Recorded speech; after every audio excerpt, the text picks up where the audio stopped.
The U.S. is building up its military forces across West Asia, with the U.S. military deploying the USS Abraham Lincoln Carrier Strike Group into the region, accompanied by additional air, naval, and missile defense forces.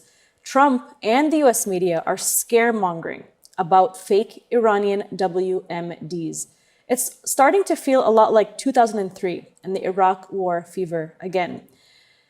Last month, Trump threatened war with Iran over protests, and outlets like CBS pushed out bogus claims of tens of thousands killed to help justify calls for regime change, figures that we trace back to the CIA cutout of the National Endowment for Democracy. And while the entire theater to justify the destruction of Iran looks all too familiar, not a single media outlet has reported on the tiny rogue nation of Israel that actually possesses hundreds of nuclear weapons, with many of them pointing at Iran. So while Iran has been proven time and time again not to possess any nuclear weapons, Israel has them. The hypocrisy is striking, and the agenda is very, very clear. To help us understand the situation, we are joined by Scott Ritter. Scott is a former U.S. Marine Corps intelligence officer and United Nations weapons inspector who oversaw the dismantling of Iraq's WMDs. He has since become a whistleblower. Thank you for joining us, Scott. Well, thank you very much for having me. So I want to play a clip by Donald Trump that was released this morning, and I want to get your reaction since it really sets the stage to what we're talking about today. Some terrible people. They've already developed missiles that can threaten Europe and our bases overseas, and they're working to build missiles that will soon reach the United States of America. After Midnight Hammer, they were warned to make no future attempts to rebuild their weapons program, and in particular, nuclear weapons. Yet they continue, starting it all over. We wiped it out, and they want to start all over again, and are at this moment again pursuing their sinister ambitions. We are in negotiations with them. They want to make a deal, but we haven't heard those secret words. We will never have a nuclear weapon. My preference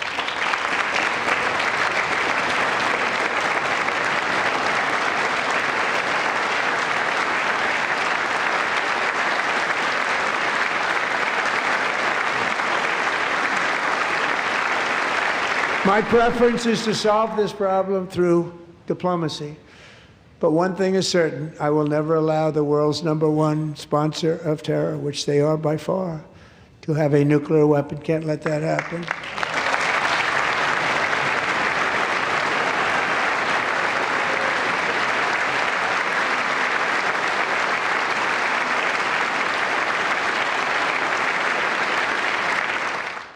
Well, first of all, I would remind the American president that the United States has surrounded Iran with military capability that can strike Iranian territory.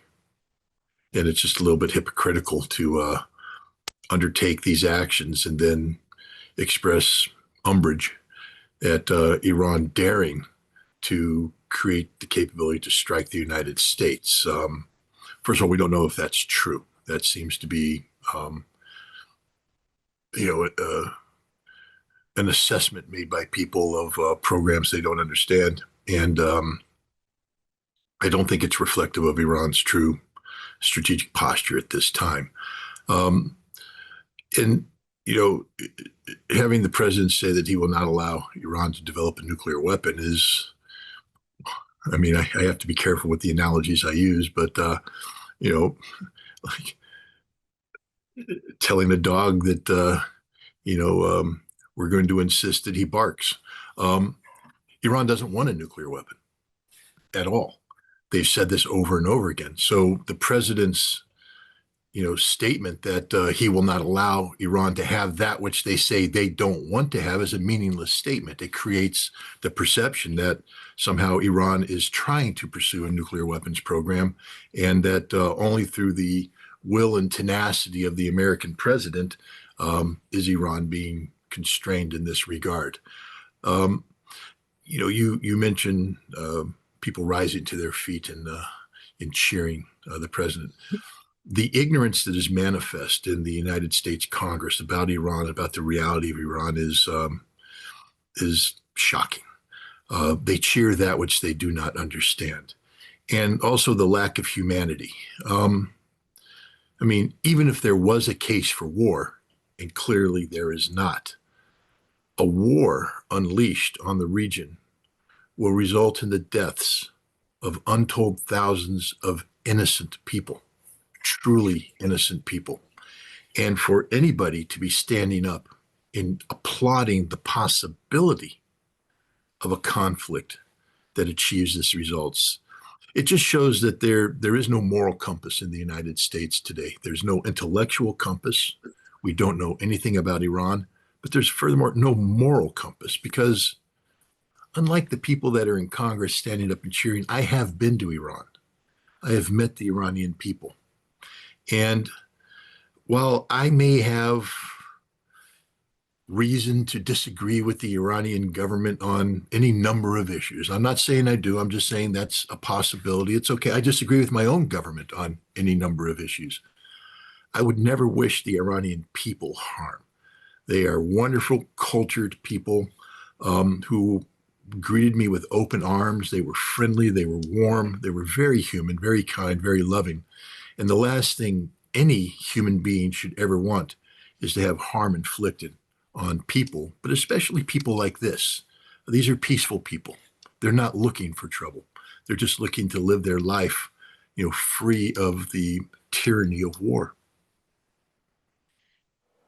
None of that, of course, matters to the US government and our politicians and Western corporate media that are obviously fear-mongering, and they've spent, decades dehumanizing the people of Iran to justify the point that we are today, where the US is calling for regime change and now an all-out war. But this really has come down to Iran's nuclear energy program and the negotiations behind that. Can you give us an update on what this Iranian nuclear negotiations have looked like and what Iran has given back to the US? Because it sounds like the United States is kind of not even listening to what Iran is saying in terms of negotiations and denying all of their, what they're putting on the table. Well, I don't know the specifics of the, especially the most recent. Now, what I do know is this: in June of 2025, Iran was engaged in a similar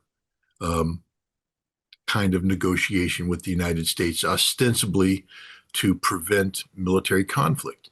And the position that Iran was preparing to provide to the United States was one which resolved the issue in a very profound manner, allowed Iran to retain a small enrichment capability so that Iran could say that they hadn't given it up, but it would have turned over to dismantlement and monitoring the vast majority of this indigenous enrichment program that they had built up.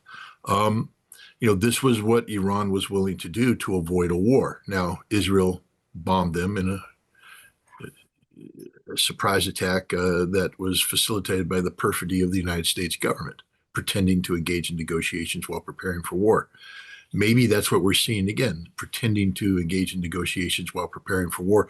The difference this time is that the United States is in somewhat of a bind, because despite all of the military power that we have assembled near Iran, we're hearing from American officials that it may not be enough, that it may not be sufficient to achieve the results that the Trump administration has laid out for a campaign: regime change, suppression of Iran's ballistic missile launch capability. We may not have enough ammunition, which is, it's not a question of will, it's a question of capacity. And I believe right now the Pentagon is going over its war plans, recalculating, modifying to see if we can, in fact, accomplish the mission set out with the ammunition available. And if the answer is yes, I think we're going to war, because that's what this administration wants. This administration wants a war. But if the answer is no, then we need a face-saving way out of this predicament. And I believe that the Iranian position that is being presented will provide this face-saving mechanism. If Donald Trump is able to articulate that he has made a better deal than Barack Obama's JCPOA, that he, by staring down the Iranians and forcing them to consider their doom, made them come to the table and make this deal, then he'll walk away. And, I don't think the Iranians care if the president wants to lie and posture. I think the Iranian government actually cares about its people and doesn't want a war and is willing to, make the concessions necessary without compromising, core values, make the concessions necessary to avoid a war. And if the president wants to claim diplomatic victory, then let him. But I think this is what's happening right now, is that the United States is desperate to go to war. But the fact is we may not have the military capacity to achieve the stated objectives. And therefore, we're leaving the door open for the possibility of a diplomatic solution. And Iran is doing what it can to make sure that if that door is open, they have a diplomatic solution that is acceptable to the United States. And you mentioned that this administration is desperate for this war. Why do you think that is, and why now? There's a lot of politics here, but one, we're dealing with Israel, and we're dealing with Benjamin Netanyahu. Benjamin Netanyahu is an aging man, an unhealthy man, who is staring his mortality in the face. And he is desperate to ensure that the legacy of Benjamin Netanyahu is one linked to what he believes is the security of Israel. He has spent a lifetime posturing Iran as the greatest threat to Israel. He has been saying that Iran is just a few months away from a nuclear weapon for over 20 years now, maybe even longer. And he has said that to solve Israel's problems, the biggest obstacle to Israel achieving its the Zionistic dream of a greater Israel, which we now know, according to Mike Huckabee, might include the territory of a number of neighboring Arab nations, that Iran is the obstacle in front of them, that Iran needs to be destroyed. The Islamic Republic needs to be removed. This is Benjamin Netanyahu's legacy. He has been successful in convincing Donald Trump that this is indeed a worthy goal. But, there are political realities attached to achieving regime change. And you need basically all of your geopolitical and military and economic stars to align. Right now, we have a situation where it appears that the stars have aligned, that we have political will, we have the ability to fabricate justification, and we have, rarely do we have sufficient military power assembled to accomplish the task. And so I think, we have this window of opportunity that if isn't acted upon, it will dissipate. We are coming close to midterm elections. Donald Trump can't have a war on the eve of midterm elections. He needs to have this war happen now so he can spin it appropriately to achieve the desired political effect. Also, the accumulation of military resources is not something that can be sustained indefinitely. We have dismantled air defense systems in the Pacific and in Europe to reinforce in the Middle East. We can't sustain this. These assets must be returned at some point in time. We have forward deployed significant air power at a time when, we are claiming that the Pacific is our number one, theater of concern. We no longer have the air power, in the Pacific that could, realistically confront China should it make a move on Taiwan. So we need to resolve the Iranian crisis now. And if we don't, all of these stars stop being in alignment and this opportunity won't come again. And Benjamin Netanyahu may not be alive by the time the next alignment of the stars takes place.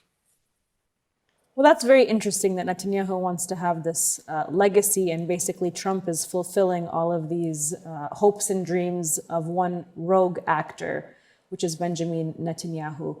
But there's also oil and gas at play here. I mean, this war, of course, is rooted in the fact that the 1979 Islamic Revolution overthrew the Shah, and the revolution basically cut off U.S. and British and all Western access to Iran's oil and gas, and they nationalized it.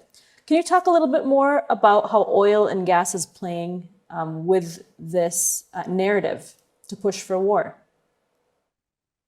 Well, the United States has made a career. American officials have made literally a career out of keeping Iranian oil off the market. Iran is a member of the OPEC nations, OPEC plus, but it has not been able to get its oil on the market in the scope and scale necessary or desired because of sanctions, because of U.S. sanctions, European sanctions, etc. What Iran has done is found alternative markets, and right now I believe Iran is a significant supplier of oil to China. The United States is in an economic conflict with China right now as we speak. Venezuela was the Venezuela operation was an important aspect of this because China was acquiring oil from Venezuela. China had invested, $9 billion in a refinery capability designed specifically to handle Venezuelan crude. And now what we see is that the United States, rather than shutting off China from Venezuelan oil, is allowing China to buy this oil. But what's happened now is that Chinese energy supplies are controlled by the United States. And I believe that's the objective we want with Iran. We're not going to, if we achieve regime change, we will actually encourage Iran to sell more oil to China. But what we're trying to achieve is a situation where the Chinese economy becomes dependent upon a flow of energy that the United States has access to the on-off switch, so that in any existential economic crisis with China, we just hit the off switch and we put the Chinese economy into a crisis. And I think this is what's at play here. Plus, Iran has for some time now tied its survival to regional energy.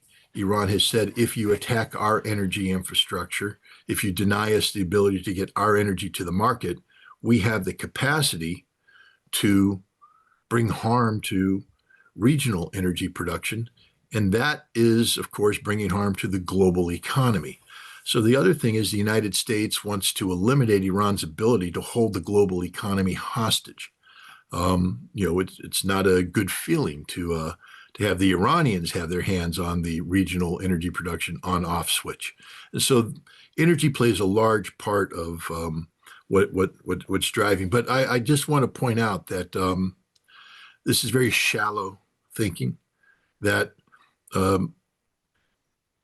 global energy security is just that, global. And the Iranians are not irresponsible players. And should the United States choose to engage Iran responsibly, diplomatically, these threats to international energy security would not exist. If we allowed Iran to enter the market as an equal, we would see that Iran would have a vested interest in keeping the market stable over a lengthy period of time. The last thing Iran would be doing is seeking regional crises that result in instability. And so if this was truly about energy, the appropriate tact is diplomacy, not confronting Iran militarily. Of course. I mean, it's quite obvious that stability is not the goal here. It's instability in chaos, which the U.S. and Israeli military machine thrive off of. I mean, that's what fuels the weapons industry and the military industrial complex. And as you said, Iran's response would not just affect the global energy market, but they've made some threats as well that if the United States enters into this war, that Iran will act accordingly and possibly targeting US bases around the world. And so Iran is obviously not an Iraq, it's not even a Venezuela. Iran, despite it being sanctioned, it has quite a large and strong military capability. And we saw that when it was responding to Israel's attacks on it, when it destroyed many parts of Tel Aviv and hitting Israeli intelligence bases and military bases. Can you talk a little bit more about how Iran would respond and its military capabilities? Well, I mean, first of all, Iran is an advanced military power. We have to respect that. Iran proved this during the 12-day war with the quality of its ballistic missile forces. The Iranians have been preparing for a conflict of existential proportions for decades. Remember, I think it was in the mid-2000s, 2005, 2006, when then Vice President Dick Cheney was threatening to go to war against Iran. The Iranians took this threat seriously, and they've been preparing ever since then for an existential conflict between Iran, the United States, and Israel. And so Iran has been studying the American way of war. Iran has been studying the Israeli way of war. And Iran has been organizing itself and developing weapons that are designed to counter the American way of waging war. The Iranians are also fully aware of the importance of energy security and the fact that Iran can threaten global energy security in and of itself is a deterrent value. One of the reasons why the United States is hesitant to act on Iran is that if we get this wrong, the off switch is hit on regional energy production, and the global economy, including the American economy, will go into a free fall.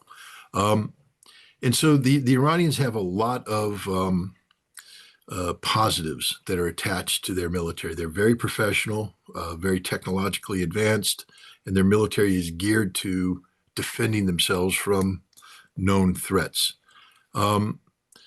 Mitigating against this is that the United States military is likewise a very professional military with unmatched resources. There's no military or group of militaries in combination that match the resources that are poured into American defense.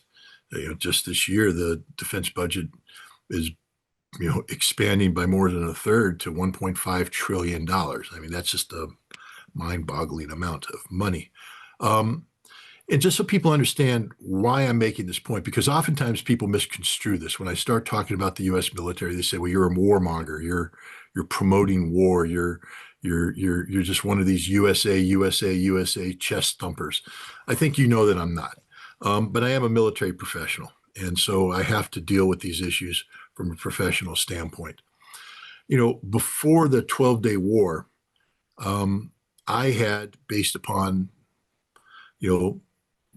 my assessment of publicly available information, deemed that the Firdos underground enrichment facility was immune to conventional military attack, and that the only way we could take out this facility is if we used a low-yield nuclear bomb.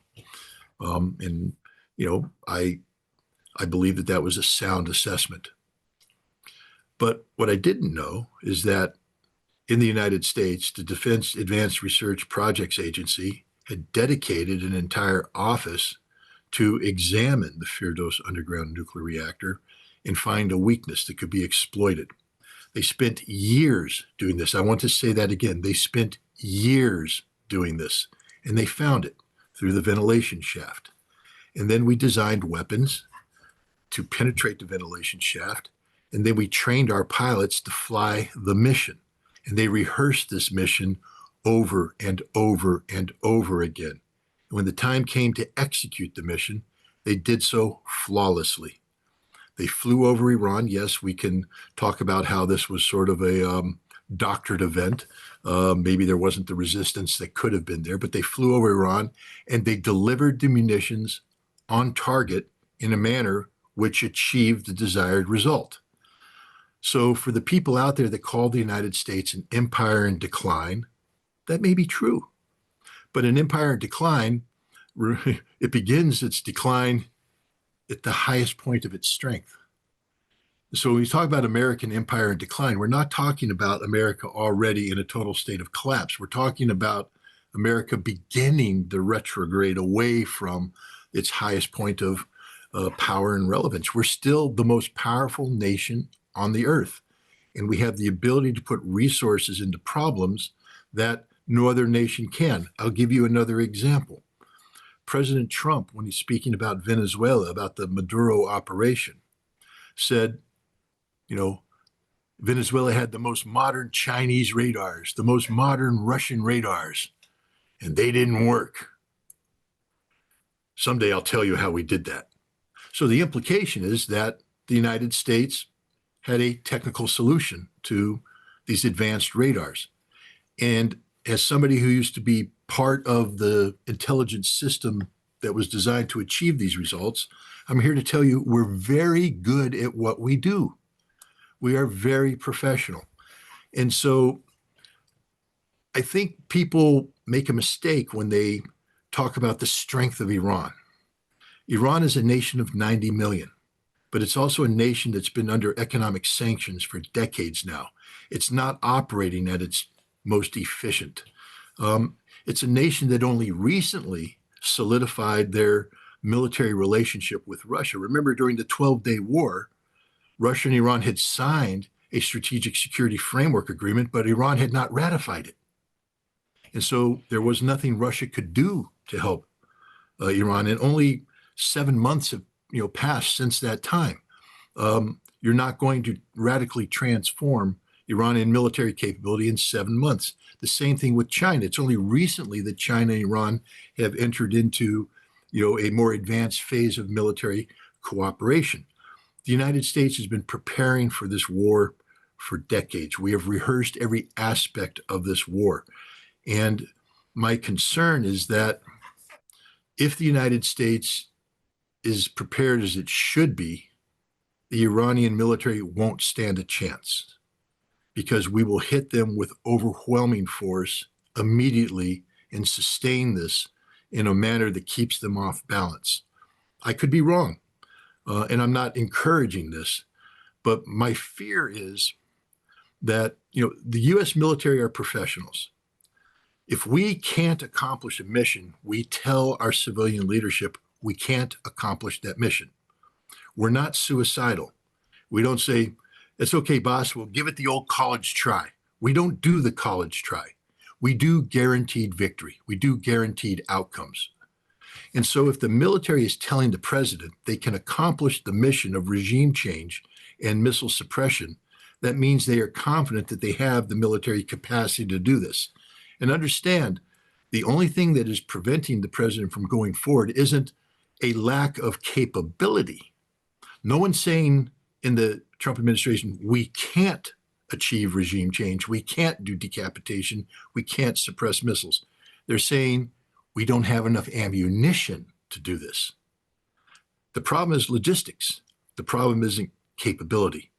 So, there are people who are confident they can win, which is bad news, because I would prefer that the American military told the president, we can't do this, because that's what they told him in January when he was getting ready to bomb. The military said, we're not going to win.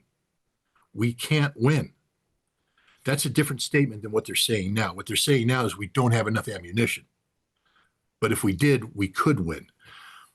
And politically, that creates different dynamics when it comes to decision making. Right, and that's certainly a realist military perspective that I think more people don't necessarily often hear, because there's so much like fog of war, and people are taking sides like, this side's going to win or that side's going to win. But you presented a very realist military perspective, which I can appreciate, because sometimes we need to be hit with reality. What are the capabilities of the U.S. military? What are the capabilities of the Iranian military and its grassroots resistance that it has within its own country? If the U.S. were to go to war with Iran, and I did ask this, I don't think you answered it unless I missed it. But how would Iran respond in terms of targeting U.S. bases And how would this spill over internationally? Well, I believe the Iranian plan would be to unleash its ballistic missile force in a manner which turned Tel Aviv upside down. I think there would be no mercy. So they'd go to Israel first. First and foremost, they blame Israel for this, and Israel would be punished. But Iran has sufficient missiles to hit Israel and hit American military installations, which they have promised to do as well. Iran would also retain the capability to strike regional oil production facilities. Iran has the ability, has the capacity to achieve all of these objectives. The problem isn't capacity or will, it's will they be given the opportunity?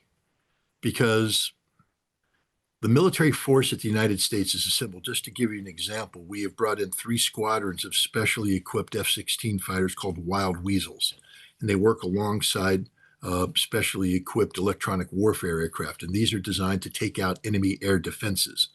Not standoff, we use cruise missiles for that. This is about taking out enemy air defenses so that we control the airspace over a region. And when I look at the way we have structured our force, remember I was a participant in the Gulf War in 1991, and I'm very familiar with the counter-Scud campaign, what it takes to use air power and special operation forces on the ground to target enemy ballistic missile launch capabilities. When I look at what we're getting ready to do in Iran, it clearly points to that we're trying to prevent Iran from launching these missiles. So while Iran may want to launch against Israel, we're going to do our best to ensure they can't launch against Israel. Iran might want to launch missiles against the USS Abraham Lincoln. We're here to ensure they can't launch those missiles because we're here to control the airspace and destroy anything and everything that moves on the ground underneath. So it's a race against capabilities. Does Iran have the ability to launch these missiles under attack? We don't know. We don't know. Iran has, underground missile cities. Do we have the ability to interdict these cities, or can those missiles be launched? We're getting ready to engage in something that's only been thought out in theory. Both sides training against, hypothetical possibilities. We're now, if we go to war, reality is going to meet reality, and we'll find out what is going to happen. It's a fascinating. Again, I apologize for the use of the word because I don't want people to think that I find this entertaining or desirable. I hate war, and I don't want this war to occur. But as a military professional, I look at this problem, and I try and war game it out in my mind. As we begin this attack, and Iran starts to respond, do we have the ability to suppress? And if we don't, and Iran starts firing missiles, for instance, if we're launching out of Jordan, which we appear to will be doing, what if Iran is able to destroy 20% of the airbase capability? Now we've lost that 20%, which means we're suppressing 20% less of Iran's capabilities. And if they start to fire more and suppress us more, we see a shift in the correlation of power. That is a possibility. What happens if we start destroying Iranian capability, in a manner that they can't recover, and our capacity increases? So, this is a big gamble. One thing I learned in the military is that no plan survives initial contact with the enemy. No matter how much I think I'm going to do, the moment the war starts, throw the plan away because you're simply reacting to reality, not theory. And the other thing that we learned is that the enemy always has a vote. You think you're going to try and do X, Y, and Z, but the enemy has a vote. They're going to counter you. They're going to be doing things that you're going to have to react to. So, this is going to be a very deadly dance between two very capable militaries. And there's no way of guaranteeing an outcome. But let me factor in one thing to put over this too. We're not going to defeat Iran through this air war. if Iran's to be defeated, we're going to have to suppress the will of the people to resist. This is the heart and soul of this conflict, and it's one that's not going to be waged by the U.S. military, but rather the intelligence services of Israel and the United States. If you remember, it was the United States that triggered the economic crisis in Iran on December 28th. Scott Bessent, the Secretary of Treasury, brags about this at the World Economic Forum. We collapsed the rial, did a dollar crisis, and suddenly, people who make a living off of, commercial activity saw their prices go up, and so they went on strike, and these strikes then turned into more broad, manifestations of unrest because people were unhappy about the economy, but it wasn't violent. I think it was December 30th, 2 days into these peaceful protests, ones that were supported, in fact, by the Iranian president, who said, I am with the people on this. We need to do a better job with the economy.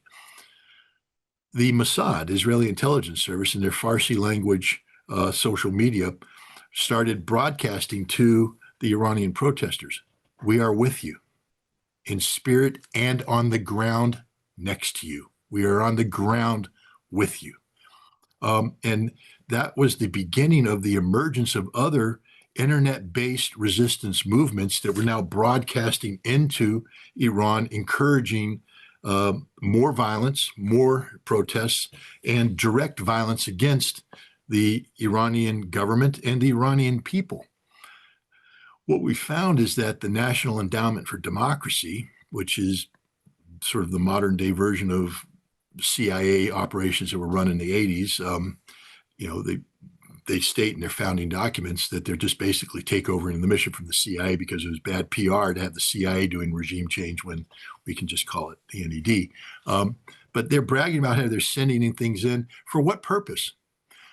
You create this network of internet connectivity. It dates back, and you may be familiar with the name I'm about to say, Jared Cohen. He wrote a book back in the early 2000s, basically talking about how it was his assessment that the Muslim youth were just like the American youth. And all we had to do is connect with them through the internet, and we could mobilize them in support of digital democracy, that we could make the Muslim world look just like us because their kids wanted to be just like us. And he was brought into the Bush State Department, then went on to work for Hillary Clinton. And digital democracy was his thing. But basically the idea was to inject capacity, internet capacity into a nation, and then use that internet to collapse the regime from within, to get the people that were exposed to turn away from the regime. It worked in Syria. I mean, in Syria, you had this internet connectivity, and you had these local community groups whose whole job was to stir up trouble and then film the Syrian government reacting to the trouble they stirred up, and then broadcast those images out to create the impression that the Syrian government was brutally repressing the Syrian people. And that's what happened in Iran. You have the Mossad, you have the CIA, you have other intelligence services encouraging violence, and then they have specially trained people who are there to capture snippets of the violence, package it, and broadcast it out to create the impression of the Iranian regime brutally suppressing the will of the people.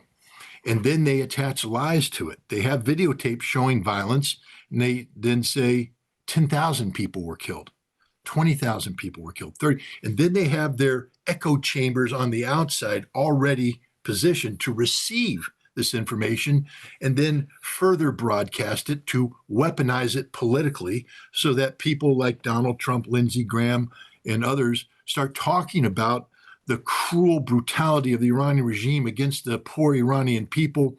And it ends up with the president saying help is on the way. It's all a lie. It's all manufactured. But it's there. And this is part of the CIA's master plan to collapse Iran from within. And when you look at the number of Starlink terminals that are potentially operating in Iran, up to 70,000, That's a significant penetration of Iranian society. And I will also point out again the Venezuelan model. Before we talked about radars being turned on and off. You know what else was turned off? Venezuela. Everybody believed that if the United States made a move against Maduro, that the Venezuelan people would rise up and support the revolution. And nothing happened because the CIA had penetrated Venezuelan society at every level, including the military, including the political, and they owned everybody. And everybody became passive. This is why the United States, in effect, controls Venezuela today. I believe that the United States and Israel have spent the last decades attempting to do the same thing in Iran.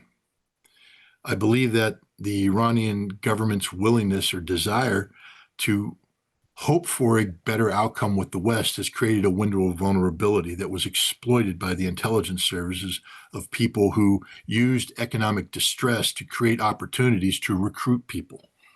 And that we have achieved a significant level of recruitment inside Iran so that when the time comes for popular resistance, we're going to hit an off switch and it's not going to be as big as they want. At least this is what I believe is being briefed to the President of the United States, that the concept of the Iranian people rallying around the regime at a time of crisis, that won't happen because we'll have been able to turn it off by having recruited and compromised so many of them. And when you take a look at Israel's strike in June, the Iranians admit that the Israelis had penetrated deeply into the Revolutionary Guard command.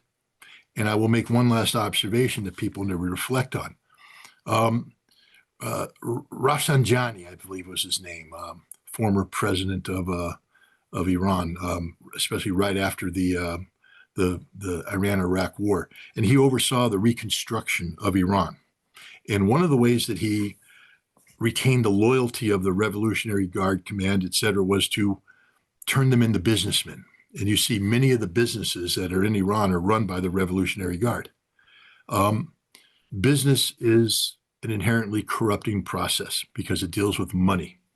And when you have people now who want to make money, and you have people saying we can help you make money only if the following circumstances are achieved, you have a window of vulnerability that goes deep into the Revolutionary Guard command.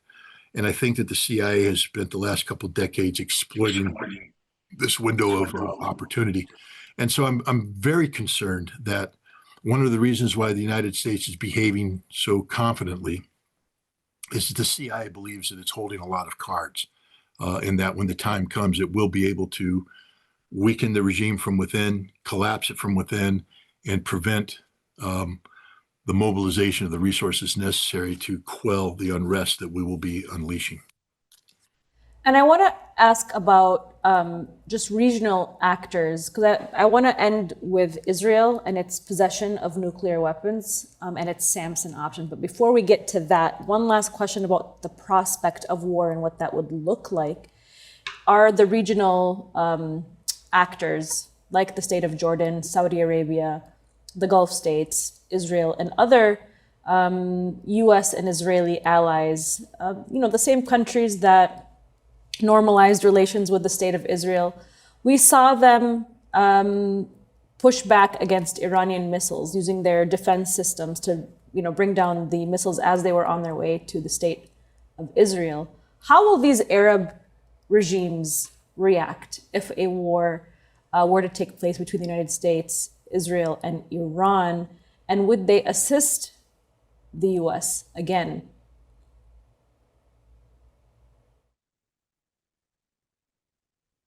I don't have any trust and confidence in any Gulf Arab states doing the right thing, that is, being sovereign. You hear a lot of talk. We're not going to allow our base to be used. We're not going to allow our airspace to use. That's all a lie. They are 100% behind the concept of regime changing Iran if Donald Trump can guarantee that outcome. And what Donald Trump has said is basically, if we initiate this, it will end in regime change. So I think what you're going to see is that if there is a war, all of these nations will either rally behind the United States or remain passive. There will be no active measures taken to restrict the United States. Airspace will be made available, basing facilities will be made available, because they will have been briefed that this is it, the final fight, the end of it. There will be no Iranian regime. And this will be a moment of great celebration amongst these Gulf Arab states who have been positioning themselves as the enemy of the Islamic Republic for so long. It's only when Iran was able to stand up and assert itself that these people backed down and said, well, we have to figure out how to be friends. But they don't really want to be friends with the Islamic Republic because we're dealing with a political and economic elite that have sold out their own people a long time ago, sold out their own values. These are people who believe in money, and money corrupts everything. And Israel has been positioned as the heartbeat of a new regional economy through the Abrams Accords. Only if they can get rid of the one obstacle that empowers all the other obstacles, Iran.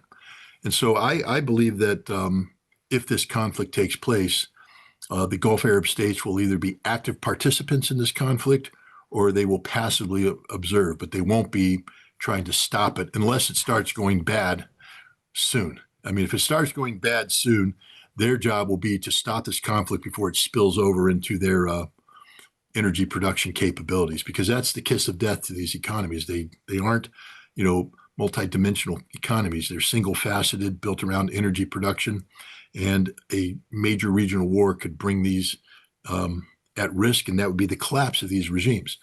So I apologize if I insulted anybody, but I don't have any confidence in any of the Gulf Arab states to do the right thing when it comes to creating the conditions to avoid a conflict.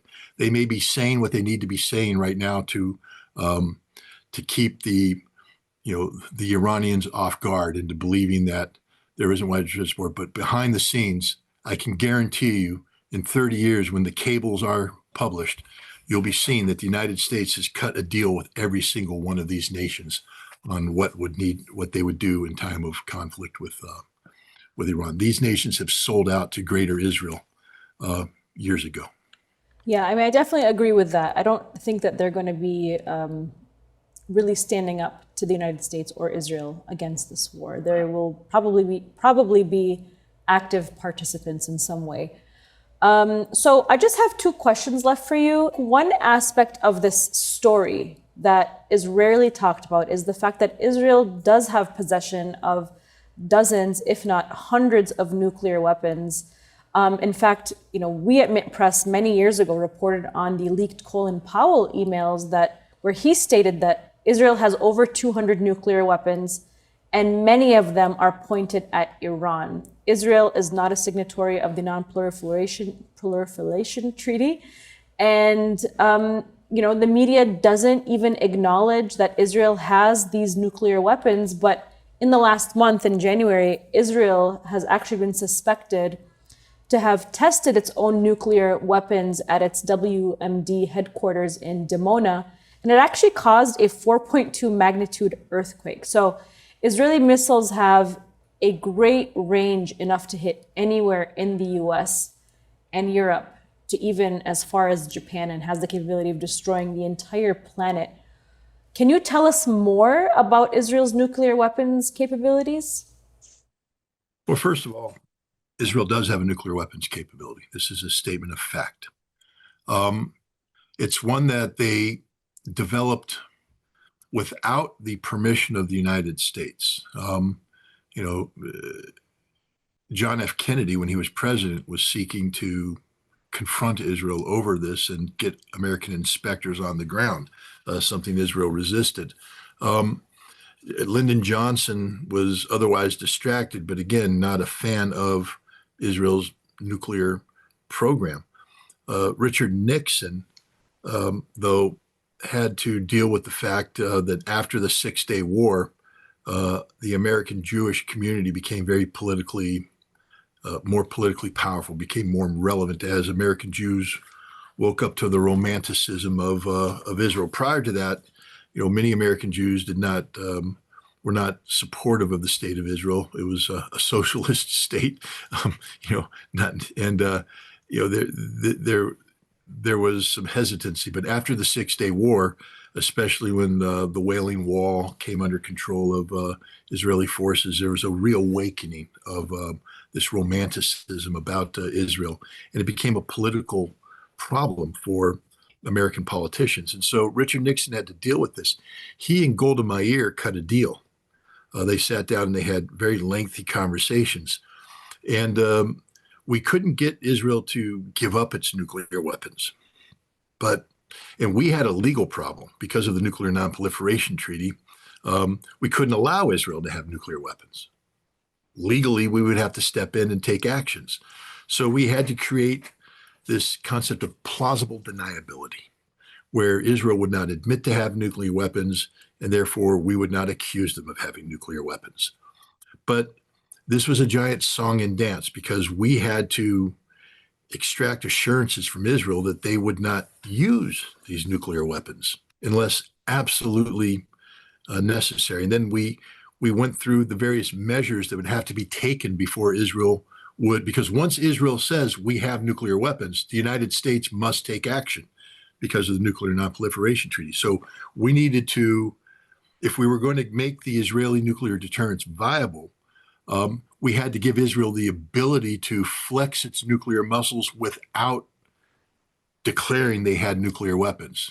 That the final act of declaration would be right before a demonstration and right before being used.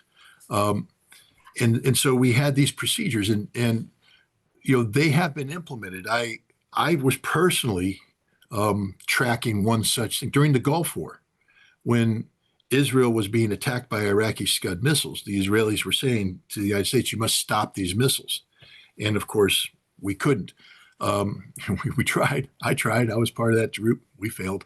But the Israelis were very concerned that the Iraqis had chemical and biological weapons ready to be fired against Israel. And they were right. What we found out later as weapons inspectors is that the Iraqis had actually positioned 7 missiles with chemical warheads loaded on them, ready to be used if Israel or somebody struck Saddam Hussein and killed him. They were going to automatically fire these. And there were other missiles with biological warheads ready to be fired as well. And so the Israelis wanted to send a signal to Israel, to the Iraqis, not to use these weapons, or else something would happen. And this is part of the protocol that the United States had developed. And so what Israel did is pulled a Jericho 3 missile out, and they brought it up and they fired it. And they fired it the exact distance from Israel to Baghdad, but instead it flew into the Mediterranean. So it was a demonstration of capability, designed to tell the Iraqis, we will hit you with the Jericho missile if you do and that Jericho missile will have a nuclear warhead without saying it. So we know that the Israelis have flexed their nuclear muscle in accordance with this plan. But the idea that Israel is just going to up and start launching nuclear weapons here, there, and everywhere, that's not the agreement, and that's not what they would do. Even the Samson option, which is a name that's used out there, Seymour Hersh, a good friend of mine, wrote the book, The Samson Option. Yeah. If you read the book, you'll see that there is no Samson option. It's a theoretical. It's a name given to a hypothetical. But the Israelis don't have a plan that says this is the Samson option. It's an assessment of people about what Israel would use its nuclear weapons for, to bring everything down in case Israel fell. But it's not actually the way that the structured nuclear employment plan that exists with the United States as originally negotiated with Richard Nixon would play out. Actually, Israel would be required before it could use a nuclear weapon to hint that it had it and then actually demonstrate it, either through an underground detonation, which maybe this is what this was, and then actually deploying. So what we may have seen at Dimona, I have to take a look at the size, the seismic data, see how far below. A lot of time people go, 4.5, and I say, well, how deep was it? 10 kilometers. Wasn't a nuclear weapons test. nuclear weapons tests around. No, that's not deep enough. Yeah. Yeah. Yeah. No. Nuclear weapons test is shallow, a kilometer and a half. You don't Okay, go I that deeply. misunderstood. Okay. Yeah. Nuclear weapons test is much shallower. So if you have a seismic event that's near the surface, a kilometer underneath, you might have a nuclear weapons test. But if you have a seismic event that's 10 kilometers down, you don't have a nuclear weapons test. And a lot of people miss out on that reality. So I'd have to look at it to see if this was in fact a test or just part of what is normal regional seismic activity. But we come down to the real fact, though, is that Israel is not a signatory to the Nuclear Nonproliferation Treaty and acts as a rogue nation. And the hypocrisy of Israel, who has built this nuclear weapons capability and uses it, as leverage, insisting on regime change in Iran, a nation that doesn't want a nuclear weapon, has not been shown to be possessing one or trying to possess one. It just shows the hypocrisy of the situation. The fact that the Gulf Arab states continue to buy into this hypocrisy, this lunacy, is just further condemnation of who they are politically and collectively. Yeah, it's very scary to see what will develop from, this prospect of war. I mean, I'm Palestinian American. I have family in Palestine, and they call me every single day to tell me that they're preparing also for the war. And so the prospect of Iran hitting sites in Israel is really scary for them. And obviously this could spill over in other regions of the world. And I guess we just have to wait to see. But what I do know, and what's quite obvious to the world right now, is that the United States created a Frankenstein, which is Israel, committing genocide, mass human rights abuses, and pulling the US in these horrific wars. I mean, one could argue even that the Iraq war was being pushed by the state of Israel. And all of these wars, these wars, it was, of course. Did you want to add anything else before we wrap it up? No question. Oh yeah, go ahead. The Bible speaks of wars and rumors of wars, and not in a positive fashion. I don't want to be too naive. I'd like to say we need to learn how to be more human to one another. We need to behave more properly. But instead, I'm going to finish with a harsh geopolitical observation. If there is a war with Iran, it will set off, even if we remove the regime from power, the consequences to the United States in the long term will be devastating. This will not end the way we want it to end. We will unleash regional destruction, regional unrest that will have political manifestations here at home. Right now, the Zionist enterprise, Greater Israel, Christian Zionism, AIPAC, in the United States is under attack. When you take a look at the Israeli reaction to the Tucker Carlson interview with Mike Huckabee, they realistically say that we're in trouble, we being Israel, that in the Republican Party, there's an increasing divide between people who support Israel, the Christian Zionists, and people who resent America putting Israel first. And this Iran conflict could actually empower an anti-Israeli element within the American body politic that could lead to the weakening of the control of Israel over the United States, and could be the beginning of the end of this Zionist Frankenstein that you speak of. Because without full American support, Israel can't exist. And so that's the silver lining behind the cloud. I don't want a war. This war would be horrible. But the forces of history are moving in a direction that isn't good for Benjamin Netanyahu or for this Zionist state called Israel. And, I would prefer to see Israel collapse from its own inequities, its internal inconsistencies, its human hypocrisy. But if they choose to go to war, understand that this war will accelerate the collapse of Israel, even if it results in the demise of the Islamic Republic. It just seems like Israel keeps shooting itself in the foot. I mean, look at what happened with the genocide in Gaza. It really turned the whole world against Israel and even divided the conservative movement here, the pro-Zionist, Christian Zionist movement in the United States. And it's only getting worse for that movement. They're getting divided more and more.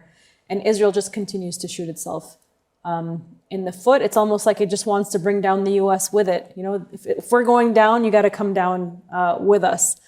They may succeed, you know. We'll see. We will see. Well, Scott, thank you so much. Always a pleasure to have you on, and I always learn so much from you. Thank you so much. Thank you very much for having me.